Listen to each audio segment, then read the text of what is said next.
अगर आपके घर में घड़ी खराब है तो ये आपका बैड लक दिखाती है। ये दिखाती है कि आपके जीवन में सब चीज़ें रुक गई हैं, चीज़ें थम गई हैं।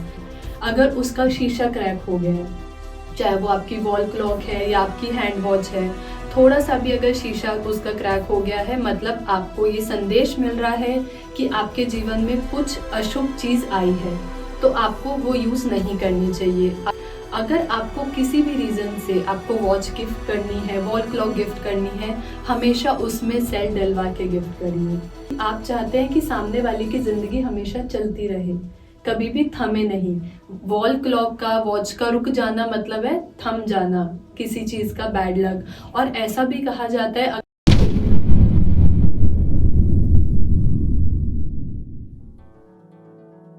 तो आज बहुत स्पेशल एपिसोड है हमारे साथ निकिता जी का। निकिता जी, हमारे जो कुछ सवालों का जवाब आप जो देने आई हैं वो आपकी रोज़मर्रा की ज़िंदगी में वो चीज़ें होती होंगी। आपको पता है आपके घर में घड़ी बंद पड़ी, घड़ी नई घड़ी भी है, नई सेल भी है, फिर भी घड़ी बंद पड़ जा रही है, बार बार दिक्कत आ रही है घड़ी बंद होने की। तो निकिता जी जरा बताइए, घड़ी क्या क्या इम्पैक्ट करती है हमारे ग्रह दोष में, वास्तु दोष में, हमारे घर में, कि घड़ी का रोल क्या है? देखिए, घड़ी का हमारे घर में बहुत ही इम्पोर्टेंट रोल है, बहुत ही महत्वपूर्ण रोल है। हम सुबह उठते ही घड़ी में टाइम देखते हैं, सोने से पहले घड़ी में टाइम देखते हैं, कहीं जाना हो तो टाइम देखते हैं। कुछ लोग जैसे बोलते हैं कि 1:45 घर से बाहर नहीं निकलना, जब 0.45 वहाँ आ जाता है। और तो घड़ी का रोल हमारी लाइफ में इतना है, जितना जैसे हम कहें कि जितना हमारे लिए सांस लेना इम्पोर्टेंट है, उतना हमारे घर में घड़ी का सही होना इम्पॉर्टेंट है। अगर आपके घर में घड़ी खराब है तो ये आपका बैड लक दिखाती है। ये दिखाती है कि आपके जीवन में सब चीज़ें रुक गई हैं, चीज़ें थम गई हैं। कुछ लोग मैंने देखे हैं जो अपने घड़ी का टाइम आगे करके रखते हैं या पीछे करके रखते हैं। देखिए, आपको अपनी घड़ी का टाइम जो एग्जैक्ट है वही रखना चाहिए। आप आगे करके रखेंगे तो ज़िंदगी आपको लगेगा कि भागे जा रही है, ठहर नहीं रही है। आप पीछे करके रखेंगे तो आपको लगेगा ज़िंदगी रुक गई है, वो आगे नहीं बढ़ रही है। बात बहुत छोटी सी है लेकिन बहुत ही ज़रूरी है। कभी भी आपको दिखे कि आपकी घड़ी बंद हो गई है, तुरंत उसमें सेल चेंज कर लीजिए। उसको आप वेट मत करिए कि मैं थोड़ी देर में करूँगा या अभी किसी भी वजह से। अगर आपको लग रहा है सेल नहीं है या किसी भी वजह से आप नहीं चेंज कर पा रहे, उसको तुरंत उस वॉल से उतार लीजिए। अगर उसका शीशा क्रैक हो गया है, चाहे वो आपकी वॉल क्लॉक है या आपकी हैंड वॉच है, थोड़ा सा भी अगर शीशा उसका क्रैक हो गया है, मतलब आपको ये संदेश मिल रहा है कि आपके जीवन में कुछ अशुभ चीज़ आई है, तो आपको वो यूज़ नहीं करनी चाहिए। आप उसका फ्रेम चेंज कराइए और तभी यूज़ करिए। एक और चीज़ मैं इसमें जोड़ना चाहूँगी कि मैंने कुछ लोग देखे हैं जो वॉच गिफ्ट करते हैं। अगर आपको किसी भी रीज़न से आपको वॉच गिफ्ट करनी है, वॉल क्लॉक गिफ्ट करनी है, हमेशा उसमें सेल डलवा के गिफ्ट करिए। देखिए, पहले तो क्यों उसमें आपको सेल डलवाने हैं, ये है कि आप चाहते हैं कि सामने वाले की ज़िंदगी हमेशा चलती रहे, कभी भी थमे नहीं। वॉल क्लॉक का, वॉच का रुक जाना मतलब है थम जाना, किसी चीज़ का बैड लक। और ऐसा भी कहा जाता है, अगर आपको लगता है आपका घर बंद है, आप 1 महीना नहीं है, सेल चेंज करके जाइए।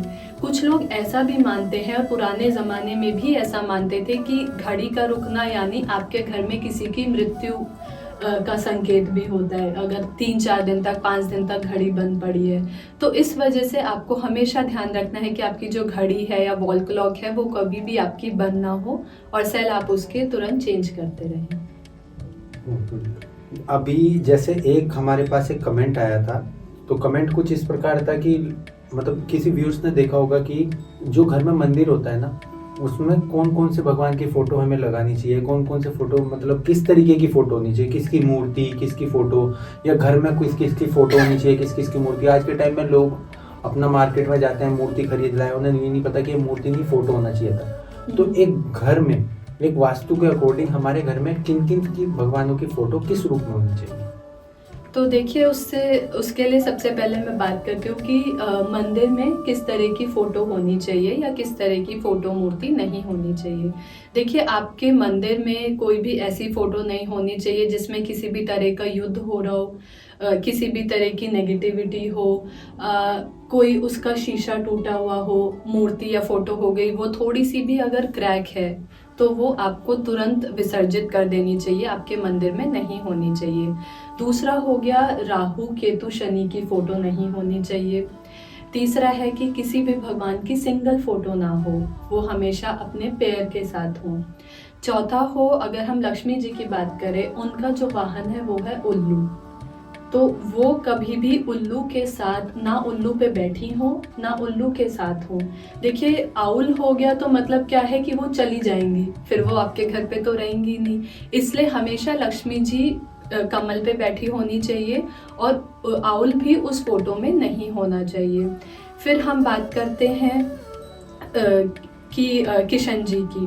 तो किशन जी ऐसे हैं जो आप दो रूप में रख सकते हैं, एक तो उनके बाल रूप में और एक राधा जी के साथ। राधा जी के साथ जो किशन जी होंगे उसमें उनके साथ बांसुरी होनी चाहिए। अगर आपका घर ऐसा है जो फैमिली वाला है, जहाँ पे हस्बैंड वाइफ हैं, बच्चे हैं, तो उस घर में शिव परिवार की मूर्ति या फोटो ज़रूर होनी चाहिए, वो आपकी फैमिली ग्रोथ को दर्शाएगा। और अगर बात करें तो कुबेर जी की फ़ोटो हो गई, ये आपके घर में होनी चाहिए। अब जैसे आपने कहा कि कुछ ऐसे भगवान जी या कोई ऐसी जो फ़ोटोज़ नहीं हो, अब देखिए, घर में लोग शेरा वाली माता की फ़ोटो रखते हैं, लेकिन उसमें हमें ये ध्यान रखना है कि जो शेर है उनका मुंह बंद हो, वो दहाड़ते हुए ना हो। दहाड़ते हुए से कहीं ना कहीं वो नेगेटिविटी स्प्रेड हो रही है।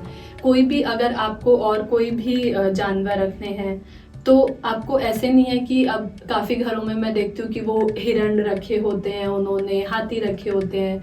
ये सब जानवर आपको नहीं रखने हैं, क्योंकि ये कहीं ना कहीं फाइट से रिलेटेड है और कहीं ना कहीं उस वजह से ये नेगेटिविटी स्प्रेड करते हैं।